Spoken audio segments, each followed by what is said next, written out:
పాకిస్తాన్ ఈ పేరు వింటే టక్కున గుర్తొచ్చేది ఉగ్రవాదమే. ఆ దేశం ఇప్పుడు పూర్తిగా రుణాల ఊబిలో చిక్కుకుపోయింది. రుణాల కోసం తొక్కని గడప లేదంటే అతిశయోక్తి కాదేమో. రుణాలు అడుగుతుంటే తమను భిక్షగాళ్లలా చూస్తున్నారంటూ స్వయంగా ప్రధానమంత్రి షహబాజ్ షరీఫ్ ఆవేదన వ్యక్తం చేశారు. అయితే ఆ దేశమే కాదు, ఆ దేశ పౌరుల పరిస్థితి కూడా అంతే అధ్వాన్నంగా మారింది. ఇప్పుడు మిత్ర దేశాలైన గల్ఫ్ కంట్రీస్ పాకిస్తాన్పై ఆగ్రహం వ్యక్తం చేస్తున్నాయి. తమ దేశాలకు భిక్షగాళ్లను, రోగిస్టులను పంపొద్దంటూ ఇస్లామాబాద్కు వార్నింగ్స్ ఇస్తున్నాయి. అసలు గల్ఫ్ కంట్రీస్లో పాకిస్తాన్ పౌరులు ఏం చేస్తున్నారు? ఎందుకు పాకిస్తానీలంటే గల్ఫ్ కంట్రీస్ మండిపడుతున్నాయి? Watch the story. పాకిస్తాన్ పరువును గల్ఫ్ దేశాలు తీసేశాయా? పాకిస్తానీలకు గల్ఫ్ దేశాలు తలుపులు మూస్తున్నాయా? గల్ఫ్లో పాకిస్తానీలు చేస్తున్న నిర్వాకాలేంటి? దయాది దేశం పాకిస్తాన్ ఇప్పుడు ఆర్థిక సంక్షోభంతో అల్లాడుతోంది. సోదర ముస్లిం దేశాల నుంచి అప్పుల కోసం అడ్డుకుని ఇప్పటికీ పరువు పోగొట్టుకుంది. ఇప్పుడు మరో విషయంలో కూడా ఆ దేశం తన పరువుని తనే బజారుకు ఈడ్చుకుంటోంది. అదేంటో తెలుసుకోవాలంటే ముందు పాకిస్తాన్ ఎగుమతుల గురించి తెలుసుకోవాలి. ప్రపంచానికి రెండింటినీ పాకిస్తాన్ భారీగా ఎగుమతి చేస్తోంది. అందులో మొదటిది ఉగ్రవాదం, రెండోది చౌక కార్మికులు. ఏటా లక్షలాది మంది పాకిస్తానీ కార్మికులు దేశాన్ని వేడుతున్నారు. వారి ప్రధాన గమ్యస్థానం అరబ్ ప్రపంచం, ప్రధానంగా గల్ఫ్ కోఆపరేషన్ కౌన్సిల్ జీసీసీ దేశాలు. జీసీసీలో Saudi Arabia, United Arab Emirates, Bahrain, Qatar, Kuwait, Oman దేశాలున్నాయి. వీటిని జీసీసీ దేశాలని అంటారు. ఈ 6 దేశాలు పాకిస్తానీ వలసదారులను పెద్ద ఎత్తున స్వాగతిస్తున్నాయి. వారిలో చాలా మందిని కార్మికులుగా పనిచేసేందుకు అనుమతిస్తున్నాయి. దీంతో అగ్గువకే కార్మికులు దొరుకుతారు. పాకిస్తాన్కు నిధుల వరద పారుతుంది.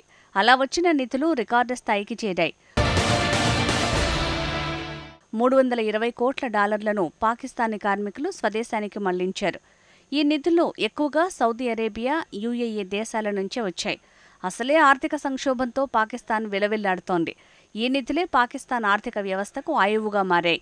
వీటితోనే పాకిస్తాన్ దిగుమతులకు కొంత ఊరట లభిస్తోంది. వాటితోనే దేశాన్ని ఏదో ఒక రకంగా ఇస్లామాబాద్ నెట్టుకొస్తోంది. అయితే ఇప్పుడు పాకిస్తాన్కు ఉన్న ఈ అవకాశానికి కూడా గండిపడనుంది. పాకిస్తాన్ నుంచి వచ్చే కార్మికులకు గల్ఫ్ దేశాలు తలుపులు మూసేస్తున్నాయి. ఎందుకు అంటే దానికి 2 కారణాలున్నాయి. పాకిస్తానీ కార్మికుల్లో నైపుణ్యం కొరత నెలకొంది. ఇప్పుడు గల్ఫ్ దేశాలు అడ్వాన్స్డ్ అవుతున్నాయి. ఆఖరుకు నిర్మాణ రంగంలోనూ అత్యాధునిక టూల్స్ని వినియోగిస్తున్నాయి. కానీ చాలా మంది పాకిస్తాన్ కార్మికులకు వాటిని వినియోగించటం తెలియదు. చాలా వరకు పాకిస్తాన్లోని మారుమూల ప్రాంతాలకు చెందిన కార్మికులే ఎక్కువగా గల్ఫ్ దేశాలకు వలస వస్తున్నారు. వారిలో చాలామంది స్కూల్ స్థాయిలోనే చదువు మానేసిన వారున్నారు. వారంతా నిరక్షరాస్యులు, నైపుణ్యం లేనివారు. అడ్వాన్స్డ్ టెక్నాలజీని అందిపుచ్చుకోలేకపోతున్నారు. దీంతో గల్ఫ్ కంట్రీస్ ప్రత్యామ్నాయం కోసం చూస్తున్నాయి. తమకు అవసరమైన నైపుణ్యమున్న కార్మికుల కోసం బంగ్లాదేశ్ లాంటి ఇతర దేశాల వైపు చూస్తున్నాయి. బంగ్లాదేశ్ కార్మికులను స్ఫూర్తిగా తీసుకోవాలని పాకిస్తానీ పార్లమెంట్ సభ్యులు ఇప్పుడు తమ కార్మికులకు సూచిస్తున్నారు. దీంతో పాకిస్తాన్ ఇప్పుడు లక్షలాది మందికి శిక్షణ ఇవ్వాలని కోరుకుంటోంది. ప్రధానంగా స్కూల్ మానేసిన వారిని ఎంచుకుంటోంది. వారందరినీ నైపుణ్యమున్న కార్మికులుగా మార్చాలని యత్నిస్తోంది. ఆ తర్వాత వారిని గల్ఫ్ దేశాలకు పంపాలని ప్లాన్ వేసింది. ఇది దీర్ఘకాల పరిష్కారం.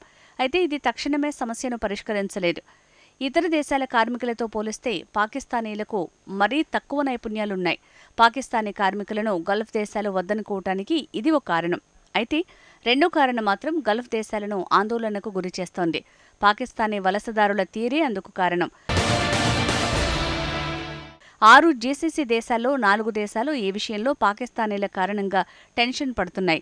తమ దేశానికి బిచ్చగాళ్లను, రోగులను పంపకండని ఇస్లామాబాద్కు సౌదీ అరేబియా ఇప్పటికే వార్నింగ్ ఇచ్చింది.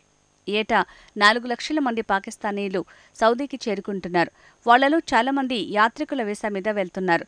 అక్కడికి చేరుకున్న తర్వాత వాళ్లంతా బిచ్చమెత్తుకుంటున్నారు. అయితే సౌదీ అరేబియాలో బిచ్చమెత్తుకోవడం నేరం. అందుకే బిచ్చగాళ్లను ఆ దేశం అరెస్టు చేస్తోంది. ఇలా అరెస్టు చేసిన వారిలో 90% మంది పాకిస్తానీలే ఉన్నట్టు రియాద్ వెల్లడించింది. అంతర్జాతీయంగా ఇప్పటికే పాకిస్తాన్ తీవ్ర ఆర్థిక సంక్షోభంలో కూరుకుంటున్న దేశంగా పేరుంది. ఆ దేశం ఇప్పుడు చైనా అంతర్జాతీయ ద్రవ్యనిధి సంస్థ IMF గల్ఫ్ దేశాల నుంచి పెద్ద ఎత్తున రుణాలను తీసుకుంది. ఇలాంటి తరుణంలో ఆ దేశ పౌరులు బిచ్చగాళ్లుగా మారుతుండటం పాకిస్తాన్కు ఆందోళన కలిగిస్తోంది. ఇప్పటికే బిచ్చగాళ్ల విషయంలో ఇస్లామాబాద్కు సౌదీ అరేబియా వార్నింగ్స్ ఇచ్చింది. ఇప్పుడు కువైట్ కూడా ఇలాంటి నిర్ణయమే తీసుకుంది. ఈ దేశం పాకిస్తానీయులపై ఎలాంటి ఆరోపణలు చేస్తోంది? పాకిస్తానీ నర్సుల విషయంలో కువైట్ ఆందోళన చెందుతోంది. రోజువారీ పనుల్ని చేయటానికి పాకిస్తానీ నర్సులు నిరాకరిస్తున్నారు. వారు చేయాల్సిన పనుల్ని వార్డ్ బాయ్లకి అప్పగిస్తున్నారు. అంతేకాదు స్థానిక భాష అరబిక్ని నేర్చుకోవటానికి కూడా ఇష్టపడటం లేదట. అంతేకాదు ఇక్కడ 6 నెలల పాటు చేసి యూరోప్ కంట్రీస్కి చెక్కేసేందుకు యత్నిస్తున్నారు. అంటే తమకు కేవలం పాస్పోర్ట్ ఎక్స్పీరియన్స్ సర్టిఫికేట్ కోసమే పాకిస్తానీ నర్సులు గల్ఫ్ కంట్రీస్లో పనిచేయటానికి మొగ్గు చూపుతున్నారన్నమాట. ఖతార్ కూడా ఇలాంటి ఆందోళనలనే వ్యక్తం చేస్తోంది. పనిచేసే చోట పాకిస్తానీలు నిబంధనలను ఉల్లంఘిస్తున్నట్టు ఖతార్ ఆరోపిస్తోంది. ప్రధానంగా కార్మికులు సేఫ్టీని గాలికొదిలేస్తున్నట్టు చెప్తోంది. అంటే పనిచేసే సమయాల్లో తలకు హెల్మెట్ ధరించడానికి పాకిస్తానీయులు అస్సలు ఇష్టపడటం లేదని ఆందోళన వ్యక్తం చేస్తోంది. నిజానికి ఇది తీవ్రమైన సమస్య. ఎందుకంటే కార్మికులు చనిపోతే భారీ మూల్యం చెల్లించాల్సి ఉంటుంది. ఇక యుఏఈ ఆరోపణలు మరో రకంగా ఉన్నాయి. పాకిస్తానీయులు అనుచిత ప్రవర్తన, నేరపూరితమైన చర్యలకు పాల్పడుతున్నట్టు దుబాయ్ చెప్తోంది. చాలా మంది పాకిస్తానీయులు యుఏఈలో మహిళలకు తెలియకుండా వీడియోలను తీసుకున్నారు. ఈ విషయంలో పాకిస్తానీలపై ఎమిరాటీ అధికారులు ఆగ్రహం వ్యక్తం చేస్తున్నారు. పాకిస్తాన్కి ఇప్పటికే తమ ఆందోళనలను యుఏఈ వెల్లడించింది. యుఏఈకి పాకిస్తానీయులతో మరో సమస్య నేరాలు. యుఏఈ నేరాల్లో సగానికి పైగా పాకిస్తానీయులకు లింకులు ఉన్నట్టు దుబాయ్ చెప్తోంది. ప్రధానంగా పాకిస్తానీ కార్మికులతో యుఏఈ తీవ్ర ఇబ్బందులకు గురవుతోంది. మొత్తంగా పాకిస్తానీయుల ప్రవర్తన దారుణంగా ఉంటోందని గల్ఫ్ దేశాలు వాపోతున్నాయి. ఈ విషయం పాకిస్తాన్కు కూడా తెలుసు. జీసీసీ దేశాల నివేదికతో ఇప్పుడు పాకిస్తాన్ డ్యామేజ్ కంట్రోల్కు యత్నిస్తోంది. అక్కడి చట్టాలను గౌరవించాలంటూ తమ పౌరులకు పాకిస్తాన్ సూచిస్తోంది. ఎక్కడికి వెళ్లినా అక్కడి సంస్కృతి విధానాలను గౌరవించాలని హితబోధ చేస్తోంది. అంతకుమించి పాకిస్తాన్ చేయడానికి ఇంకేం లేదు. ఎందుకంటే ఆ దేశంలో ఆర్థిక, రాజకీయ సంక్షోభం నెలకొంది. దీనికి తోడు దేశంలో యువతకు ఉద్యోగాలను కల్పించలేకపోతోంది. పాకిస్తాన్ 2022లో 7,50,000 మంది యువ విద్యావంతులను ఉద్యోగాల కోసం విదేశాలకు తరలిస్తోంది. 2020-2021తో పోలిస్తే 2022లో 3 రెట్లకు పైగా యువత గల్ఫ్ దేశాలకు తరలిపోయింది. 7.5 లక్షల మందిలో 92,000 మంది ఉన్నత విద్యావంతులు ఉన్నట్టు తెలుస్తోంది. వారంతా డాక్టర్లు, ఇంజనీర్లు, ఐటీ నిపుణులు, అకౌంటెంట్లు. నిజానికి పాకిస్తాన్ సమాజానికి వారంతా అవసరం. కానీ దేశంలో వారు పనిచేసే పరిస్థితులు వేరు.